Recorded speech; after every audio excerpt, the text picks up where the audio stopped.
Vous écoutez Lumière 101, un regard libre sur un monde ouvert. Aujourd'hui, François Guillaume et moi-même, Georges Lannes, vous proposons un entretien sur le sujet suivant, l'état minimum ou l'anarcho-capitalisme, un grand écart. Les deux expressions d'état minimum ou d'anarcho-capitalisme vous surprennent peut-être. Nous allons justement, dans le cadre de cette émission, essayer de vous familiariser avec chacune, étant entendu qu'il faut considérer qu'elles ont été introduites progressivement dans le langage par des économistes, sur la base d'une théorie économique de l'État qu'on peut dater, grosso modo, de la décennie 60 ou des premières années de la décennie 70. On va dire que la notion d'État minimum était relativement bien installée, dans la mesure où les États d'Ancien Régime étaient des États minimums, c'est-à-dire qu'ils ne se prétendaient pas à assurer les enseignements, la retraite des vieux et autres redistributions politiques sans aucun profit pour personne. Oui, mais à l'expérience,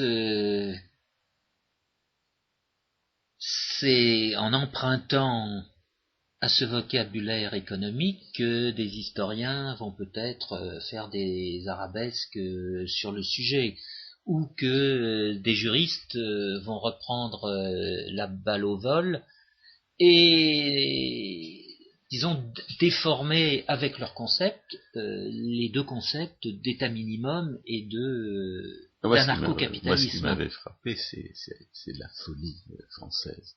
C'est-à-dire à quel point, aujourd'hui, on prétend que la France serait une démocratie libérale, alors qu'à l'évidence, elle n'est pas une démocratie. Et il est probable qu'elle ne l'a jamais été. Peut-être qu'on pourra en discuter avec des gens qui croient le contraire. Et surtout, elle n'a jamais été aussi socialiste. Jamais les hommes de l'État n'ont autant réduit à l'esclavage leurs sujets.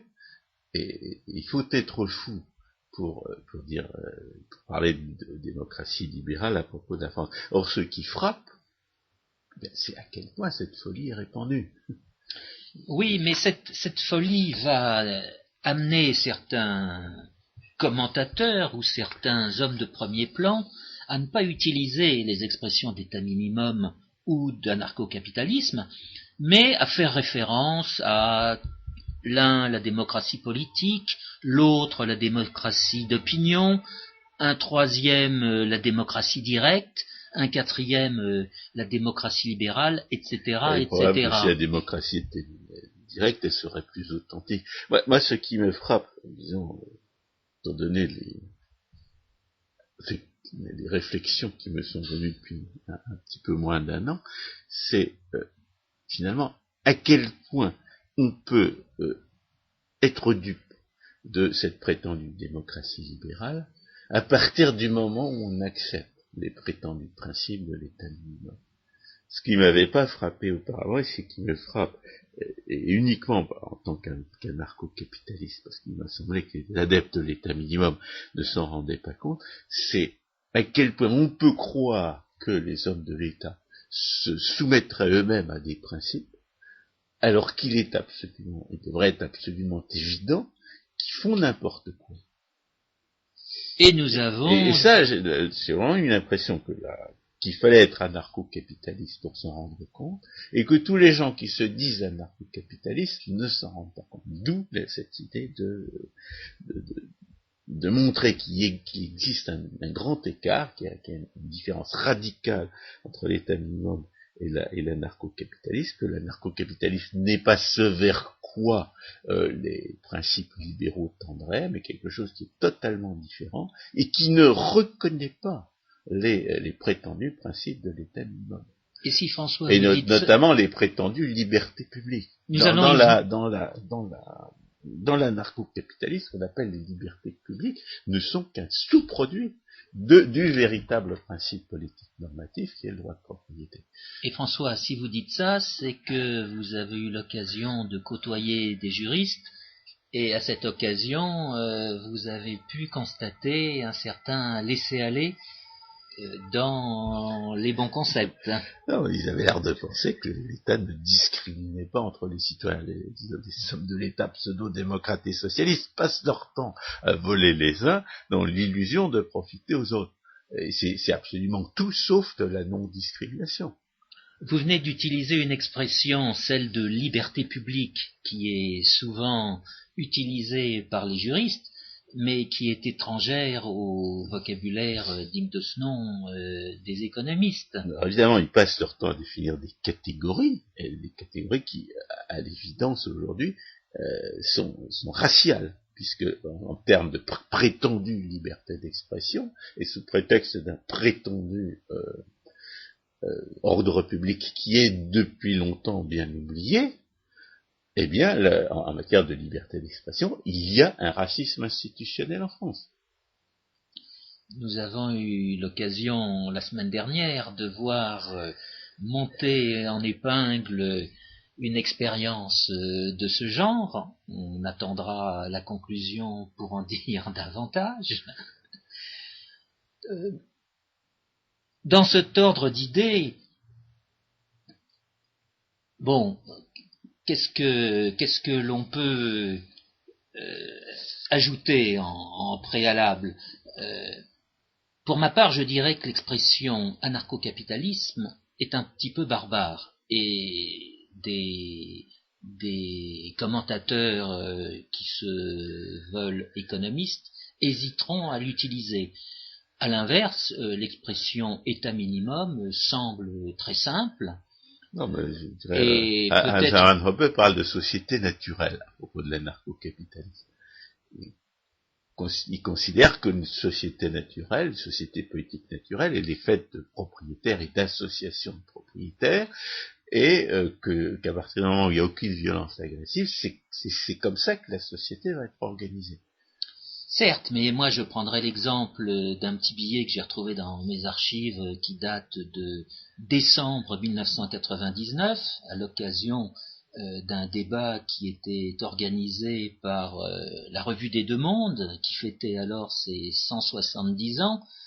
Il avait été demandé à Jean-Claude Trichet, qui à l'époque était encore gouverneur de la Banque de France et qui deviendra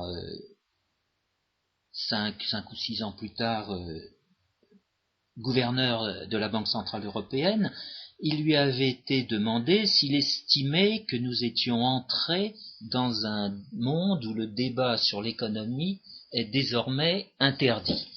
Eh bien, dans le cadre de sa brève réponse, il va faire intervenir la démocratie politique, il va faire intervenir la démocratie d'opinion, et il va faire intervenir l'économie de marché. À aucun moment il n'est envisagé une dimension quelconque de l'État, ou il n'est envisagé, a fortiori, le capitalisme ou l'anarcho-capitalisme. Ce qui est spectaculaire, c'est qu'il prétend que l'économie de marché se développerait. Alors, on retiendra spectaculairement.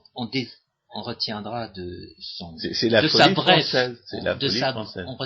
Je retiendrai de sa brève réponse la phrase suivante: l'économie de marché ne cesse et n'a cessé de progresser que dans la mesure où elle est le seul système compatible avec la démocratie politique. Autrement dit, il met au milieu de l'ensemble la démocratie politique, et il laisse entendre que l'économie de marché, c'est en fait une fioriture qui a tout à gagner de la démocratie politique. Alors que, en tant qu'économistes autrichiens, nous pensons strictement le contraire. Pour quelle raison? Justement, pour quelle raison? Parce que l'économie de marché dont on va parler, c'est l'économie de marché fondée sur les règles de droit, sur les règles de droit naturel, c'est-à-dire la propriété, la responsabilité et la liberté d'échange, et ce n'est en aucune façon... le respect des contrats. Oui, mais ce qui va de pair avec la liberté d'échange. L'exécution des promesses, comme disait David Hume. Alors que l'économie de marché dont les politiques ont tendance à parler, et en l'espèce dont parle Jean-Claude Trichet, c'est une espèce de mécanique qui leur a été présentée dans leurs études au travers, le cas échéant, de représentations mathématiques qui les amène à parler d'économie parisienne ou d'économie walrasienne ou de macroéconomie, autant de considérations économiques qui n'ont strictement rien à voir avec la vraie économie dont François Guillaume et moi-même pouvons parler dans le cadre de ces émissions et qui s'inscrivent dans le cadre de l'école de pensée économique autrichienne, mais qui est aussi autrichienne que française, pour autant que ces mêmes économistes autrichiens que sont par exemple Ludwig von Mises ou Friedrich von Hayek ou Murray Rothbard feront référence à des auteurs français comme Jean-Baptiste Say, comme Frédéric Bastiat. Donc ne parlons pas trop d'école de pensée économique autrichienne, parlons de l'école de pensée économique avec un grand E, celle qui peut expliquer l'économie et qui peut dire quand les individus mènent des expériences que l'on ne peut pas prévoir l'issue de ces expériences, sauf si la racine de cette expérience est une antinomie et contradictoire, et dans ce cas, elle ne peut qu'amener à de grandes destructions. Ce qui arrive souvent. Et nous vivons aujourd'hui une expérience de ce genre, c'est-à-dire une action dont la viabilité ne peut qu'être mise en doute, et on peut penser que les faits feront apparaître justifier le doute que nous émettons, à savoir l'euro. Mais justement, on parle d'antinomie. La première conclusion certaine à laquelle on peut parvenir, c'est que l'État, en tant que tel, ne peut jamais être justifié. Alors, comment est-ce qu'on justifie une norme politique ? On la justifie par les moyens de la philosophie politique, c'est-à-dire par la validité des concepts et la cohérence du raisonnement. Et quand on se soucie de la validité des concepts et de la cohérence du raisonnement, on constate qu'il n'y a qu'une seule source possible du droit, c'est le consentement. Et le consentement impliquant, bien entendu, une propriété légitime, puisque je n'ai pas à consentir à ce qu'un autre fasse ce qu'il veut avec ce qui est à lui. C'est impliqué dans le principe du consentement, et que je ne peux consentir qu'à ce qui arrive à ma propriété. Je ne peux consentir qu'à inviter quelqu'un sur ma propriété, je ne peux consentir qu'à donner ma propriété en échange ou non de quelque chose. Et il s'ensuit que la seule norme politique qui soit justifiable et justifiée, c'est ce que Rothbard et Hoppe appelle la propriété naturelle, c'est-à-dire la libre disposition de ce qu'on a volé à personne, c'est-à-dire pris à un autre sans son consentement. Cette norme qui est universelle, qui est la seule qui puisse être universelle, et c'est la seule qui puisse être justifiée. Et la conséquence du fait que cette norme est la seule qui soit universelle et qui de ce fait soit justifiée par les norme de validation de la philosophie politique, c'est que l'État, lui, étant donné qu'il est fiscal et monopoleur, ne peut jamais être justifié. Et l'État est fiscal, l'État est d'abord monopoleur parce qu'il impose son autorité supposée sur un territoire donné, en excluant totalement ou partiellement les gens qui voudraient fournir les mêmes qui voudraient disposer du même espace au même titre, et soi-disant fournir les mêmes services en échange des mêmes paiements. Alors les paiements en question consistent dans dans des impôts. On ne connaît pas beaucoup d'organisations étatiques qui ne reposent pas sur l'impôt, et l'impôt c'est du vol. L'impôt consiste à s'emparer du bien d'autrui sans son consentement. Du vol légal, comme aurait dit Pareto dans son cours d'économie politique de 1896-1897. Alors, évidemment, il y a des milliers de rationalisations de ce vol qui essaient de nous faire croire que ce vol n'en serait pas un. Dans la prétendue démocratie, on affirme que les citoyens, sous prétexte qu'ils ont le droit de vote, auraient consenti à cet impôt. Bien entendu que ça n'est pas vrai. Si l'impôt était consenti, on n'aurait pas besoin de policiers pour menacer et pour faire violence aux contribuables qui refusent de payer. Donc l'impôt, c'est bien du vol, c'est du vol à main armée, et par conséquent, l'État, par son existence fiscale, de même que par son existence monopoliste, viole le seul principe politique normatif qui puisse être justifié. Et alors, on ne tire pas généralement les conséquences du fait que l'État viole le seul principe politique normatif qui puisse être justifié. Les conséquences, c'est que l'État ne peut pas être soumis à des normes cohérentes. Puisque chaque fois que l'État fait quelque chose, on va constater qu'il agit arbitrairement et en violation de la seule règle qui puisse être universelle et de ce fait justifiée. Alors, il y a une autre conclusion à laquelle on peut arriver de façon certaine, et malheureusement, dans la pratique, elle ne va pas dans le même sens, c'est que l'anarcho-capitalisme, c'est-à-dire la société naturelle, comme disait Hermann Hoppe, on ne peut jamais prouver qu'elle soit viable. La plus grande menace, bien entendu, contre l'anarcho-capitalisme, contre la société naturelle, c'est la violence d'une bande organisée, notamment la violence éventuelle d'un État voisin qui, lui, se serait constitué en État et qui a les moyens d'agresser la société naturelle et par conséquent de conquérir son territoire et éventuellement d'exterminer ses habitants. Je pense évidemment aux terres albanaises envahies par leurs voisins, parce qu'ils n'avaient pas d'État au début du XXe siècle. À propos de l'expression anarcho-capitalisme, je disais, je qualifiais cette expression de barbare tout à l'heure. Elle est faite de deux mots.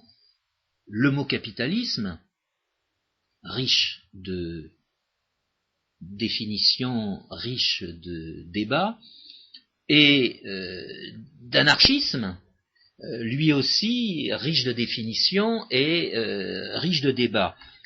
Pour simplifier, il faut voir que, en l'espèce, l'anarchisme, c'est l'absence de commandement autre que cette norme de base, à savoir la propriété, qui commence par la propriété de soi.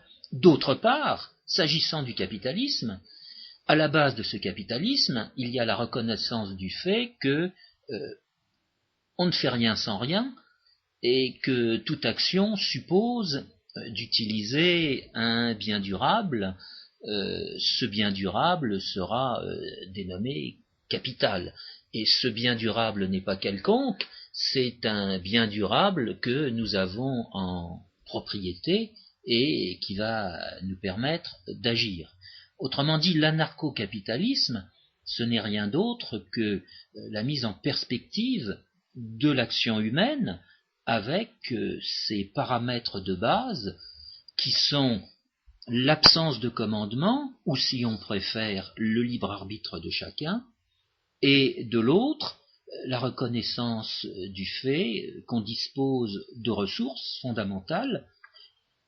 Tantôt on les connaît, tantôt on ne les connaît pas, mais dans un cas comme dans l'autre, elles sont des formes de capital, et le système qui reconnaît ces formes de capital, eh bien, c'est le capitalisme. Ce qui m'a donné l'idée à moi de parler de capitalisme à propos régime de la propriété, c'est Ayn Rand. Finalement, Ayn Rand reprenait la définition de Karl Marx du capitalisme comme le régime de la propriété privée. Alors moi je sais pas c'est pas exactement ce qu'on appelle la propriété privée. Il n'y a que des individus qui exercent les droits de propriété. Il peut y avoir des groupes qui exercent des droits de propriété en commun, mais ils le font suivant des règles qui font qu'en réalité, comme l'a démontré Haro, il n'y a jamais qu'un seul individu qui décide à la fois. Donc, il faut préciser que ce qu'on appelle capitalisme, en tant que théoricien de la norme politique, c'est le régime de la propriété naturelle, parce que, bien entendu, toutes les falsifications et toutes les diffamations du capitalisme vont consister à confondre délibérément ou par incompétence la pratique actuelle des gens qui se trouvent diriger des entreprises et qui sont souvent acoquinés avec les hommes de l'État. Et puis le principe, défini par Marx, pas forcément de façon cohérente, parce qu'il lui aussi était un diffamateur et un falsificateur du capitalisme, et qui définit celui-ci comme la propriété naturelle. Alors la question qui se pose, c'est pourquoi est-ce qu'on peut être aussi certain du fait que la viabilité de l'anarcho-capitalisme ne peut pas être définitivement démontrée à aucun moment, que l'on peut être certain que l'État ne peut jamais être justifié. Eh bien, ça tient à la distinction que Ludwig von Mises faisait entre la théorie et l'histoire, et qui a été reprise par tous les économistes autrichiens dignes de ce nom. La démonstration du fait que l'État ne peut pas être justifié, c'est une démonstration philosophique. La philosophie politique, et la philosophie politique, c'est a priori. C'est une proposition du type de plus 2 égale 4. C'est quelque chose que l'expérience ne peut pas réfuter. C'est quelque chose qui est absolument universellement vrai à partir du moment où ça repose sur des concepts qui ne sont pas contradictoires et sur des raisonnements qui ne le sont pas non plus. En d'autres termes, c'est une proposition de type philosophique, comme la théorie économique, d'après ce qu'en pensent les économistes autrichiens, et par conséquent, c'est une proposition qui est définitivement démontrée, à moins qu'on en réussisse à trouver une faille dans le raisonnement. C'est pas dans l'observation historique, c'est dans le raisonnement que se trouvent les moyens de preuve du fait que l'État ne peut absolument jamais être justifié. En revanche, la viabilité d'une société anarcho-capitaliste dépend à l'évidence des rapports de force. On ne sait jamais si Gengis Khan ne va pas débouler sur notre société naturelle et la conquérir parce qu'elle n'aura pas su se donner les moyens de la défense. On ne le saura jamais. Il y a quelques exemples de sociétés anarcho-capitalistes, d'autres sociétés naturelles dans l'histoire, comme l'Islande au Moyen-Âge, ou l'Irlande d'ailleurs, à certains endroits, mais ça n'a pas duré parce qu'il y avait quelques picrocoles voisins qui a profité de ce qu'ils considéraient comme une anarchie, c'est-à-dire d'un manque d'armée organisée à la mesure de l'enjeu matériel et territorial en cause, et qui s'est emparé des terres ainsi organisées. Donc l'histoire ne plaide pas véritablement en faveur de l'anarcho-capitalisme, en tout cas de la viabilité de la société naturelle. Mais ça dépend évidemment aussi de ce que les gens ont dans la tête. Ça dépend de l'idée que les gens se font de la justice. Car si par définition c'est le plus fort qui impose sa règle, il n'en est pas moins crucial de savoir ce que le plus fort a dans la tête. Car le plus fort peut très bien décider, au lieu de voler les autres, de les protéger et de s'abstenir de les voler. Donc il se peut très bien que si l'histoire du passé ne donne pas l'exemple de société anarcho-capitaliste qui est durée, une bonne compréhension de ce que c'est que la justice puisse nous donner dans l'avenir une société capitaliste qui puisse durer raisonnablement longtemps. Par ailleurs, bien entendu, étant donné qu'il s'agit d'un domaine qui relève de l'histoire, de l'art historique, de l'analyse de ce que les gens ont dans la tête et des rapports de force entre les personnes, ce qui est vrai de l'anarcho-capitalisme est également vrai de l'état minimum. C'est-à-dire qu'on n'a absolument aucune garantie que l'état minimum qu'il faut instituer puisse perdurer, et d'ailleurs, il n'a pas perduré. Parce que j'ai dit tout à l'heure que ce qui se rapprochait le plus de l'état minimum, c'était les sociétés d'ancien régime.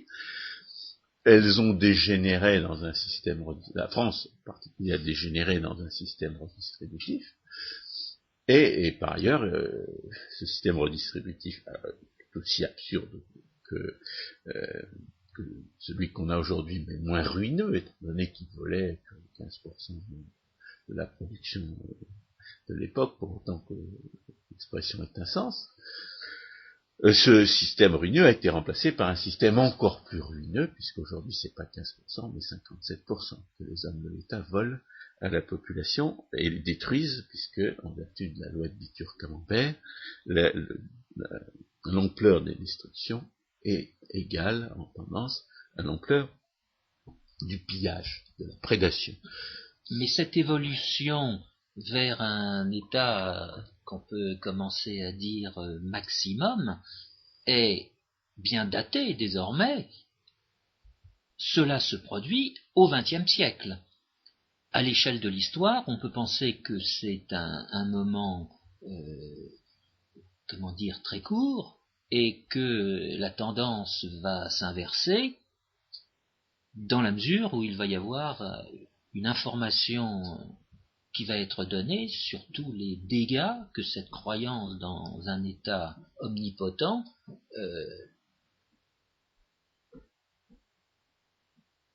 sera bien perçue.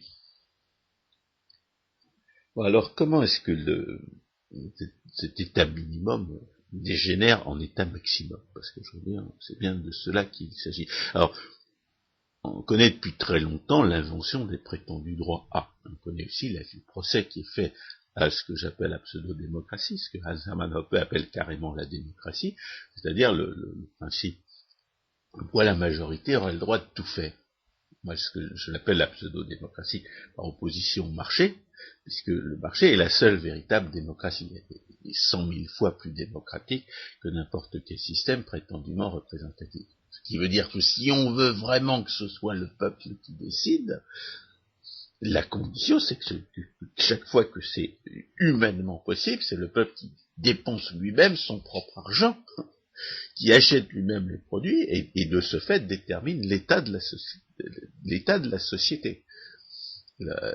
Remplacer les choix que les citoyens consommateurs font sur le marché par des choix prétendus que le citoyen électeur ferait dans une organisation prétendument représentative, et même par un référendum, c'est une formidable régression de la démocratie entendue comme un gouvernement du peuple par le peuple. La première implication du fait que le peuple se gouverne lui-même, c'est que chaque citoyen décide lui-même de ses propres affaires, sans avoir à demander la permission aux autres, et sans avoir à quémander l'aide des autres. Alors, évidemment, c'est pas la définition de la démocratie qu'a Hans-Hermann Hoppe quand il dit la démocratie est intrinsèquement socialiste, ou quand Maurras dit la démocratie conduit au socialisme. Pour Hans-Hermann Hoppe, il y a une autre définition. La démocratie, ça consiste à dire que la majorité a le droit de tout faire, qu'elle a le droit de décider, de disposer des biens de la minorité. C'est pas ce qu'on observe. La pseudo-démocratie socialiste est une tyrannie des groupes de pression. D'après le théorème d'Arrow, il n'y a jamais qu'une seule personne qui décide à la fois. Eh bien, qui décide dans la pseudo-démocratie socialiste? Ce sont les dirigeants des groupes de pression. Et là, les uns après les autres. Et ils forment une coalition contre le peuple pour se partager finalement pour dresser ensemble le programme de pillage du peuple par les lobbies en question.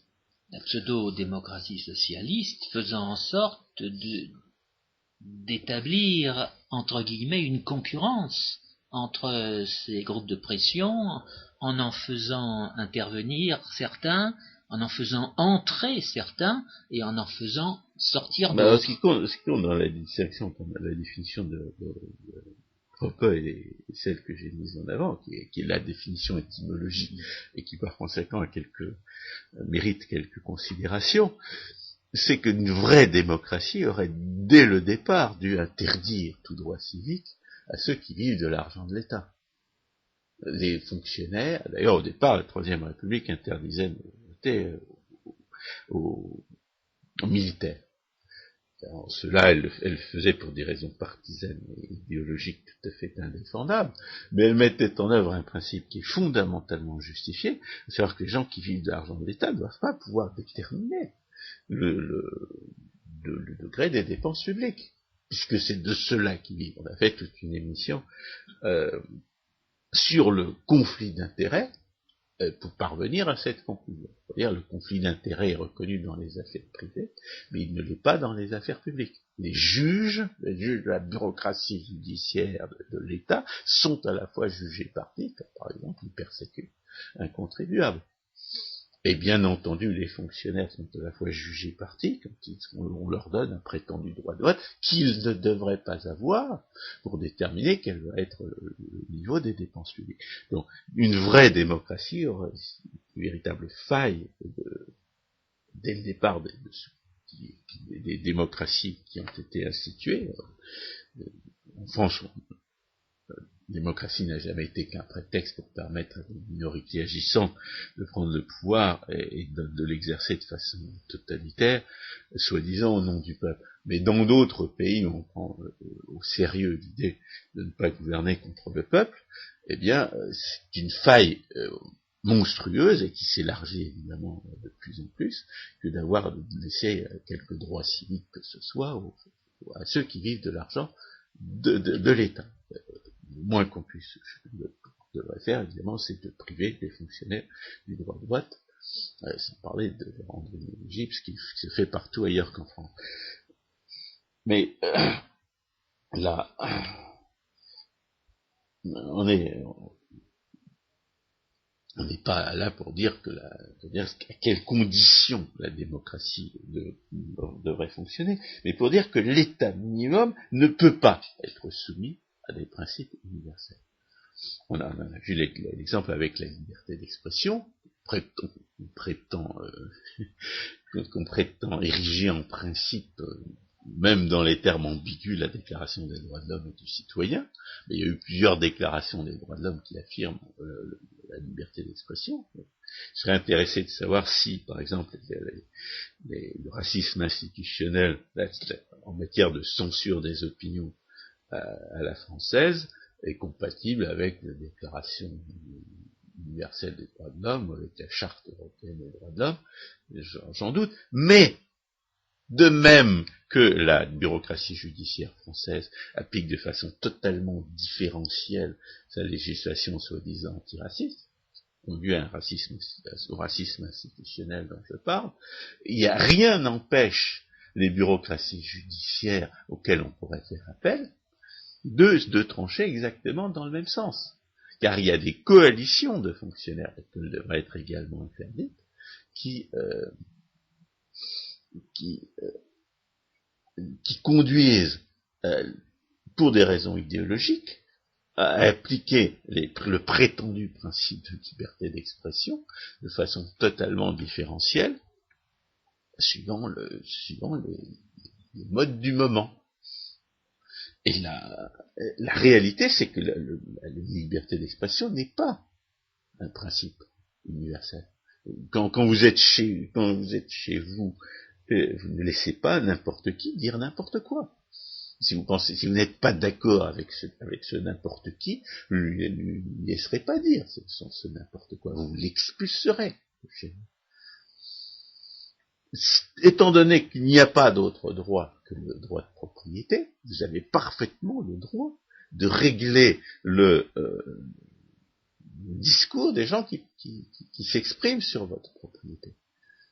Dans une société naturelle, ce qui fait que la liberté d'expression règne, et règne certainement plus, à mon avis, que dans la pseudo-démocratie socialiste, c'est deux choses. Premièrement, la vérité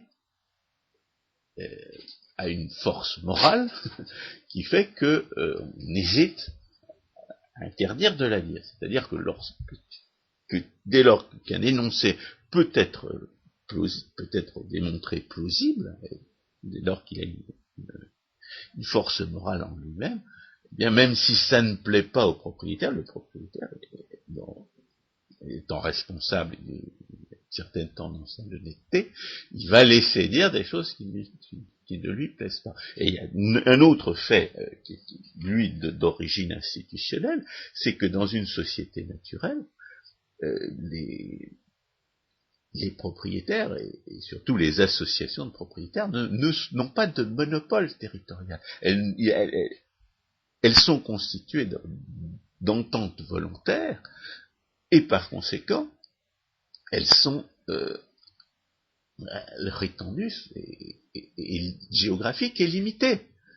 Celui qui ne trouve pas, qui se trouve pas à l'aise dans telle association de propriétaires peut aller se faire inviter par une autre association de propriétaires.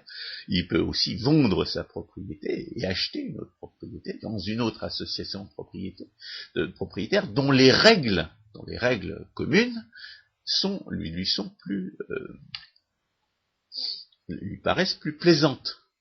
Et cette concurrence entre les associations de propriétaires dans la société naturelle a pour effet qu'un certain nombre de règles vont émerger qui vont ressembler à ce qu'on appelle la liberté d'expression, qui vont ressembler à ce qu'on appelle les libertés publiques, mais qui ne procéderont en réalité que de la liberté des contrats, que du droit de propriété, de la liberté des contrats, et de la liberté de s'en aller. Car François, quand vous dites ça, quand vous parlez de concurrence entre les propriétaires, vous faites référence implicitement au premier sens du mot concurrence, qui a été complètement oublié aujourd'hui par une majorité d'économistes, et a fortiori du tout venant, c'est que la concurrence, ce n'est jamais que la liberté exprimée en termes économiques. Ce n'est rien d'autre. Autrement dit, la liberté du propriétaire se concilie avec la liberté des autres propriétaires, et ces différentes libertés peuvent donner lieu à une association qui elle-même sera libre par rapport aux autres propriétaires. Libre à chaque propriétaire d'entrer ou de sortir de cette association, libre à chaque propriétaire de créer de son fait, avec d'autres propriétaires, une autre association. Pour simplifier le vocabulaire et s'y retrouver, on introduit le mot concurrence pour insister sur cet aspect, disons, organisation. Mais, de fait, on est nécessairement dans cette société naturelle où la liberté de chacun est le moyen fondamental d'exister de la meilleure façon. Alors, la conséquence, alors il y a toutes sortes d'autres prétendus principes qui n'en sont pas non plus. Oui, et alors je voulais terminer. Dans la Déclaration des droits de l'homme, par exemple, il y a l'article 16 qui dit que la propriété est un droit inviolable et sacré. Lorsque les hommes de l'État volent à la population plus de la moitié de son revenu, on ne peut pas dire que la propriété soit un droit inviolable et sacré. D'ailleurs, quelques semaines seulement après avoir déclaré que la propriété est un droit inviolable et sacré, les rédacteurs de la Déclaration des droits de l'homme et du citoyen, du 26 août 1789, ont volé les biens de l'Église. Ce qui voulait dire, montrer à quel point ils n'étaient pas prêts à prendre au sérieux leurs principes. Et ce que nous sommes là pour dire, c'est que ces principes ne peuvent pas être appliqués de façon cohérente. Avec pour conséquence quoi? Qu'une mise en œuvre, ne serait-ce que parce qu'ils sont incompatibles les uns avec les autres. Il y a le droit de propriété, Le droit de propriété se heurte à des principes d'ordre public, par exemple, ou avec le principe de la législation qui a été évoqué, qui est évoqué sans arrêt par la déclaration précitée des droits de l'homme et du citoyen, et qui en réalité vient limiter la portée juridique de tous ces principes. Cette législation, qu'est-ce que c'est dans un État qui au départ était minimum et qui se voudrait conforme aux droits de l'homme et du citoyen? Eh bien, c'est un ersatz de la propriété souveraine que les propriétaires exercent. C'est un ersatz du droit souverain de décider de ce qui se passe chez eux que les propriétaires légitimes exercent sur leur propriété. Le propriétaire souverain a le droit de régler la liberté d'expression chez lui. La liberté d'expression chez lui, c'est une émanation de la morale, et c'est une émanation de la liberté des autres, de l'existence des autres propriétaires. Ça n'est pas un principe. Et pour ne pas donner un pouvoir tyrannique qu'on voit d'ailleurs se déployer aujourd'hui dans tous les pays où il y a une Cour suprême ou une Cour des droits de l'homme qui décide en dernière instance. Pour ne pas voir se déployer un pouvoir tyrannique de la part de pseudo-élites judiciaires, on a fait toute une émission sur les pseudo-élites judiciaires et sur la justification du vote pour les tenir à carreau, pour les empêcher d'exercer ce pouvoir tyrannique, pour ne pas permettre à des élites judiciaires d'exercer un pouvoir tyrannique, eh bien l'État minimum soi-disant démocratique reconnaît un droit de vote, entre guillemets, aux citoyens, justement pour limiter l'exercice des prétendues libertés publiques.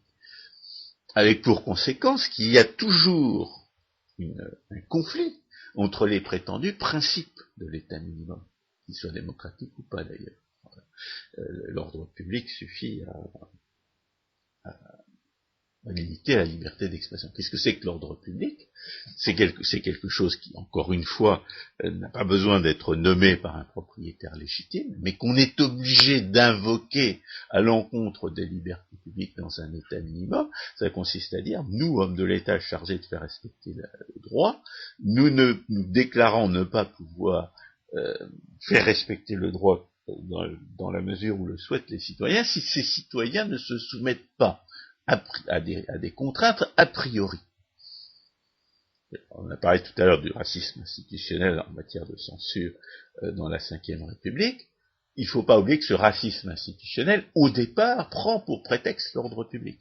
Et ce qui est formidable, alors qu'évidemment, il n'y avait absolument aucun risque d'émeutes racistes d'aucune sorte, si les premières législations de racisme institutionnel, soi-disant antiraciste, n'avaient pas été votées. La première législation de racisme institutionnel, soi-disant antiraciste, c'est 1972. À l'époque, personne ne menace aucune minorité raciale, et aucune incitation à la haine raciale n'a conduit à aucun débordement. Aujourd'hui, du fait de cette législation raciste, du fait que cette législation de racisme institutionnel interdit aux Blancs de dire la vérité sur l'immigration, eh bien, qu'est-ce qu'on voit? On voit des émeutes, c'est-à-dire des émeutes racistes de la part des espèces protégées par cette législation raciste, soi-disant antiraciste.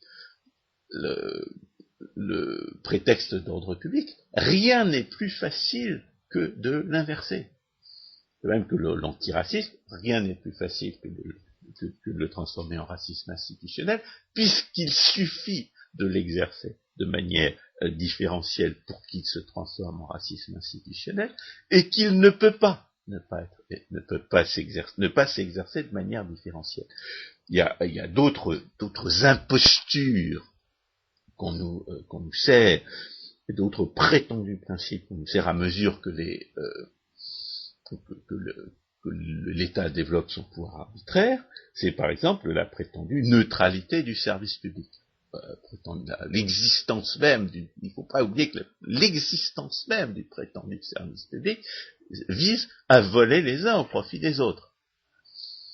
Alors évidemment, quand je vois qu'on parle de profit, on est obligé de préciser en tant qu'économiste qu'il n'y aura jamais de profit associé à une institution quelconque. Mais le but, c'est quand même de voler les uns et de subventionner les autres. Ce but-là lui-même ne sera pas atteint dans la mesure où les lois de l'incidence s'y opposent, mais comment peut-on parler de neutralité du service public alors que la raison d'être du service public est de faire ce que les tenants du service public eux-mêmes appellent de la discrimination? Et de même qu'on a vu le prétexte d'ordre public se transformer en tabou qui facilite les émeutes, de même qu'on a vu le prétexte de l'antiracisme se transformer en racisme institutionnel, on voit la prétendue neutralité du service public utilisée, complètement dénaturée pour en traitant les citoyens ordinaires comme des fonctionnaires, violer de manière totalitaire leur droit de propriété en leur interdisant, comme ça devrait être interdit aux fonctionnaires, de soi-disant discriminer, c'est-à-dire de choisir souverainement, comme un propriétaire a le droit, par définition le droit de le faire, de choisir souverainement leurs clients, leurs fournisseurs, leurs associés et leurs invités. Bon, c'est un droit fondamental de choisir ses clients, ses fournisseurs, ses associés et ses invités. Aujourd'hui, sous prétexte, et par imitation de la prétendue neutralité du prétendu service public, et sous prétexte d'égalité des droits, on viole de façon totalitaire le droit des propriétaires en leur interdisant de choisir leurs fournisseurs, leurs clients, leurs associés et leurs invités. On a d'ailleurs fait une émission sur la discrimination qui explique comment ça s'est passé. Donc, ce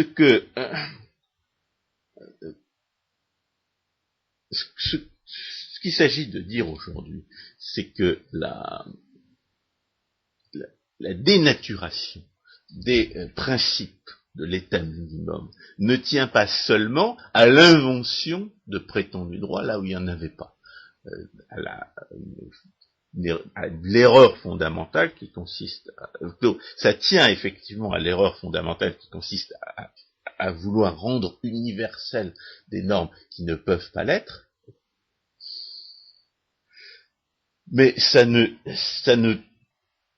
tient pas seulement à l'invention de prétendus droits qui n'existent pas, qui ne peuvent pas exister, qui sont intrinsèquement contradictoires dès le départ, comme les prétendus droits A, qui sont en réalité des pétitions de principe esclavagistes. Ça tient aussi au fait que les libertés publiques, les droits de l'homme, à partir du moment où on voudrait en faire des principes universels, alors qu'il n'y a pas d'autre principe universel que celui du consentement, et de la propriété naturelle qui en découle, eh bien, l'incompréhension du fait que ces prétendus principes n'en sont pas et ne peuvent pas en être a pour conséquence que la justice va être violée. Et l'exemple le plus spectaculaire, je dirais, celui qui me semble le plus frappant depuis que j'ai compris ça, c'est ce que Hoppe appelle l'intégration forcée. Dans l'état minimum définit un prétendu espace public. Alors, bien entendu, lorsque l'État cesse d'être minimum, cet espace public va devenir complètement démesuré, puisqu'il va englober plus de la moitié du revenu des gens. Mais ne serait-ce que dans son usurpation du droit d'inviter ou de ne pas inviter les gens sur un territoire, l'État minimum réalise une intégration forcée qui vous oblige à tolérer dans votre voisinage des gens que vous n'auriez pas voulu inviter dans votre voisinage, ce pourquoi vous auriez pu, en tant que propriétaire et membre d'associations de propriétaires, choisir d'un commun accord des règles qui leur interdisent de venir près de chez vous. L'intégration forcée vous oblige à supporter dans votre voisinage des gens que vous n'auriez pas invités, inconditionnellement, si ces gens sont des citoyens, entre guillemets, de l'État minimum, et aux conditions posées par les hommes de l'État, si ces gens sont des non-citoyens, entre guillemets. Alors, l'intégration forcée, relativement aux non-citoyens, l'intégration forcée a deux effets qui s'opposent, mais qui ne s'opposent pas de façon symétrique. L'intégration forcée, en ce qui concerne l'entrée sur le territoire étatique des non-citoyens, a pour conséquence que, premièrement, les hommes de l'État vont interdire l'entrée à un certain nombre de non-citoyens que des citoyens auraient voulu inviter chez eux. C'est-à-dire qu'ils vont tenir à l'écart du territoire étatique des gens que les non-citoyens auraient voulu inviter chez eux. C'est ce qu'on appelle les politiques d'immigration, et il y a toutes sortes de citoyens qui voudraient faire venir les non-citoyens et qui protestent contre les politiques d'immigration et qui font dans le sans-papierisme pour protester contre ces interdictions. Et puis de l'autre, bien entendu, il y a parmi les citoyens des gens qui ne veulent pas que les non-citoyens s'approchent de chez eux, mais malheureusement, ce qu'on appelle la politique d'immigration, c'est-à-dire les décisions étatiques relatives à l'espace public, entre guillemets, conduisent à ce que les hommes de l'État forcent les citoyens à accepter le voisinage de ces non-citoyens qu'ils ne veulent pas, qu'ils ne voulaient pas voir s'installer près de chez eux. Alors, il y a évidemment un conflit entre ceux qui veulent inviter des non-citoyens et ceux qui ne veulent pas inviter des non-citoyens. Mais ce conflit n'oppose pas, ne conduit pas à des contraintes de même nature. Car si les hommes de l'État interdisent aux non-citoyens de s'installer sur le territoire étatique, ça veut dire qu'ils interdisent à certains citoyens les avantages d'une relation directe avec ces non-citoyens. En revanche, ils leur permettent toujours d'échanger à distance. Tandis que lorsque les hommes de l'État invitent sur le territoire étatique des non-citoyens, ils vont leur donner accès à des ressources qui sont communes, avec pour conséquence qu'il y en aura moins pour les autres. Les avantages de l'échange étant peut-être un petit peu plus développés, mais pas au point qu'ils puissent forcément apparaître là où ils ne seraient pas apparus. C'est-à-dire que vous pouvez toujours échanger à distance, vous pouvez toujours obtenir à distance les avantages d'un échange que vous pourriez faire aussi directement et face à face.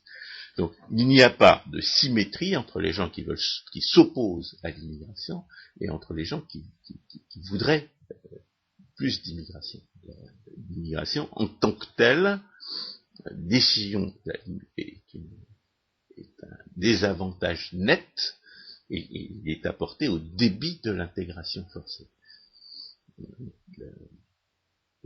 L'intégration forcée est une violation de la justice naturelle.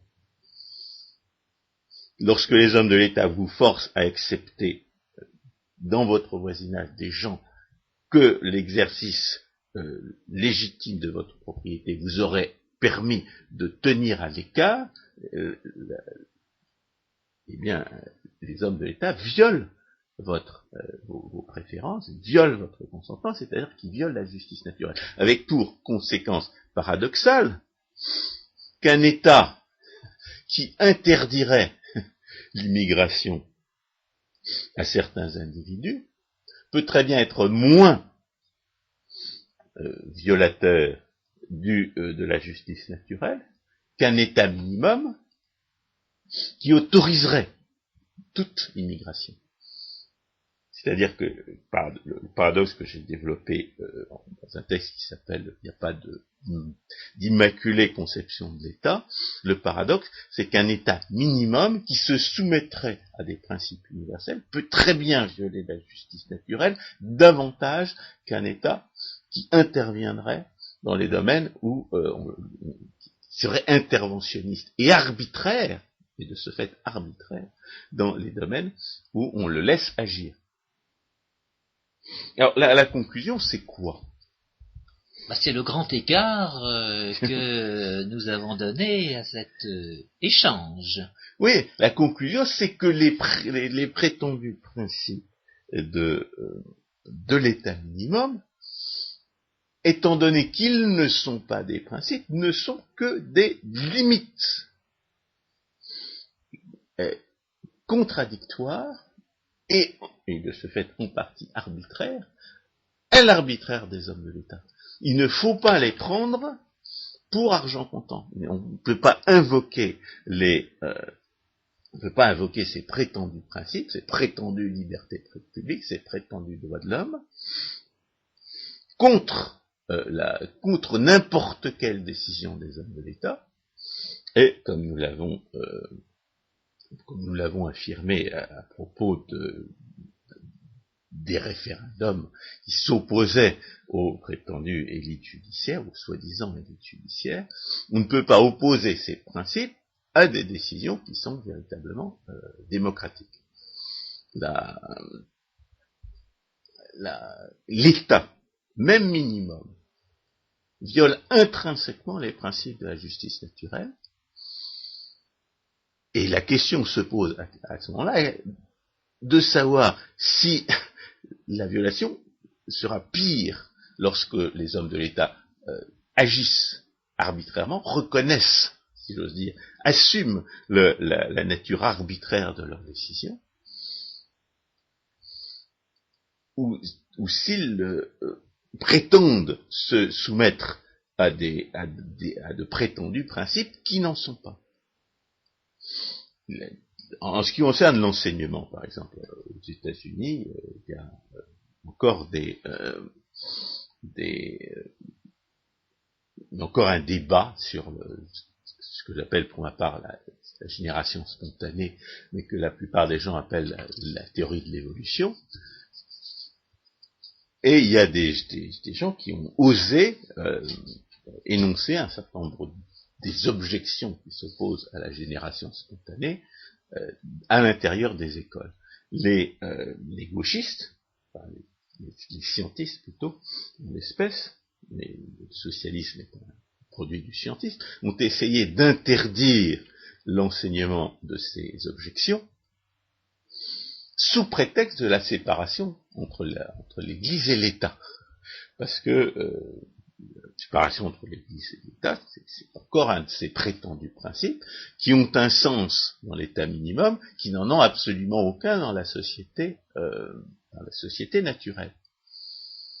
Et ils ont perdu en 1925, ils ont eu gain de cause dans les années 80 aux États-Unis. Pourquoi ? Parce qu'on a invoqué un prétendu, parce qu'entre-temps, il y avait eu une jurisprudence de 1948 de la Cour suprême qui affirmait comme un prétendu principe la séparation de l'Église et de l'État. Alors la question de savoir s'il est bon ou non de séparer l'Église de l'État, c'est une question d'opportunité, c'est pas une question de principe. À partir du moment où on a reconnu que le principe de la propriété naturelle ne permettait pas de trancher en la matière. À partir du moment où on a reconnu qu'une société volontairement constituée peut parfaitement imposer sur sa propriété une religion unique et une interdiction des autres religions. Il s'ensuit que la séparation de l'Église et de l'État n'est pas un principe universel, que ce n'est pas un principe de l'État minimum, et ce n'est d'ailleurs pas un principe de la Constitution américaine.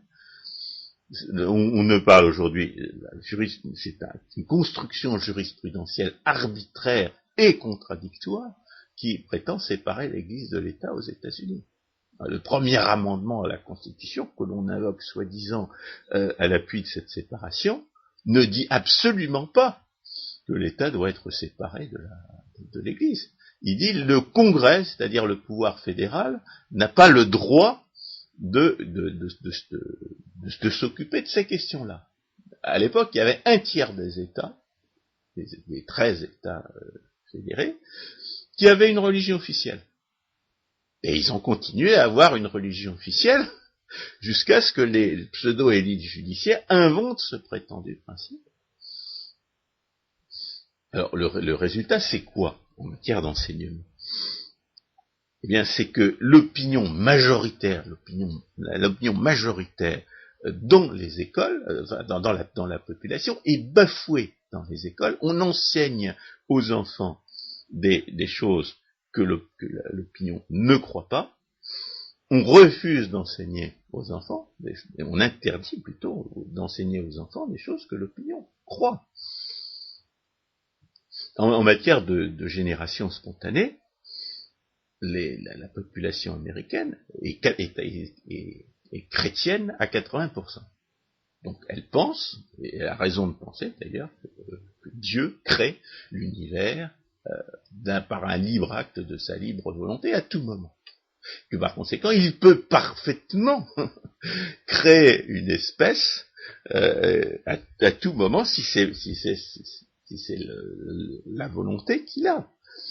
Que par conséquent, les théories de la génération spontanée, qui se caractérisent par un refus d'admettre ce type de causalité, non seulement sont absolument injustifiables en raison, car on ne pourra jamais prouver que Dieu n'est pas intervenu dans cette affaire, mais surtout bafouent les préférences de la population. On impose à la population une métaphysique officielle, une doctrine scientifique officielle, qui n'est définie scientifique comme scientifique qu'au nom de présupposés philosophiques qu'on n'est pas obligé de partager, qui sont d'ailleurs contradictoires. Donc, on a dans cette affaire un exemple caractéristique d'un prétendu principe qui, en lui-même, correspond à une pratique qui pourrait parfaitement naître dans une société naturelle, mais qui, du fait qu'il a été érigé en principe dans l'état minimum, ou dans un état qui pourrait être minimum, eh bien conduit à l'oppression de la population. Alors, évidemment, l'enseignement étatisé, ça n'est pas l'état minimum, c'est une violation des principes de la définition de l'état minimum. C'est aussi une violation de la justice naturelle. Mais encore une fois, c'est un ersatz de ce qui pourrait exister dans une société vraiment libre. Dans une société vraiment libre, les associations de propriétaires peuvent se mettre d'accord pour assurer en commun le financement d'une école commune, ne serait-ce que parce que l'association de propriétaires rassemble peu de propriétaires, et parce qu'on a compris qu'il ne fallait pas que les enfants pauvres, mais qui étaient doués, ne puissent pas accéder au savoir. Quand on invoque, par exemple, la prétendue égalité des chances, qui est un anti-concept typiquement socialiste à l'appui de l'enseignement étatisé, de la subvention à l'enseignement, c'est encore un ersatz, une imitation, une singerie de quelque chose qui a toujours existé, alors que les hommes de l'État ne s'en mêlaient pas. À savoir que quand on a des enfants qui sont doués mais qui sont pauvres, on s'arrange pour qu'ils fassent des études d'une manière ou d'une autre.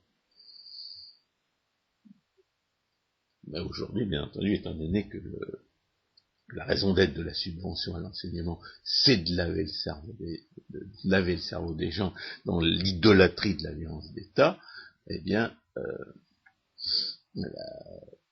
prétendue égalité des chances, qui est totalement inconcevable, même pas, qui est absolument pas définissable et ne se fait encore moins réalisable, a pris le relais. Dans un autre domaine, celui entre guillemets de la santé, ce sera l'obligation pour les médecins conventionnés de tarifer les services qu'ils rendent et non plus, comme par le passé, d'établir des honoraires en fonction de la situation de la personne qu'ils connaissent bien. Le mot honoraire est aujourd'hui banni, on parlera des tarifs de la sécurité sociale avec des barèmes établis par quelques bonnes technocraties. Et on peut mesurer la monstruosité de la sécurité sociale, la maladie à la française, quand on voit les catastrophes que la tentative pour installer une limitation est en train de provoquer aux États-Unis. François Guillaume, merci beaucoup pour ces propos. Je dirais un dernier mot à nos chers auditeurs, qu'ils ne soient pas réticents à l'égard des expressions d'état minimum et d'anarcho-capitalisme, qu'ils les prennent pour ce qu'ils sont, c'est-à-dire ce que on vient d'expliquer. On peut choisir n'importe quel concept pourvu qu'il soit défini de façon cohérente. Anarcho-capitaliste, c'est le droit de propriété inviolé. L'état minimum, c'est le monopole d'État sur l'armée, la police et la justice. L'état ultra minimum, c'est l'État qui ne s'occupe que de défense. La justice et la police étant privées. En d'autres termes, l'état minimum est diamétralement opposé à l'anarcho-capitalisme, à la société naturelle selon Hans Hermann Hoppe. C'est ça la leçon. C'est ça la leçon. L'état minimum et même ultra minimum n'est pas un prélude à l'anarcho-capitalisme. C'est un système radicalement différent et absolument injustifiable. Que les chers économistes qui se chargent d'établir une théorie générale économique de l'État n'oublient pas ces considérations. Chers auditeurs, à une prochaine fois.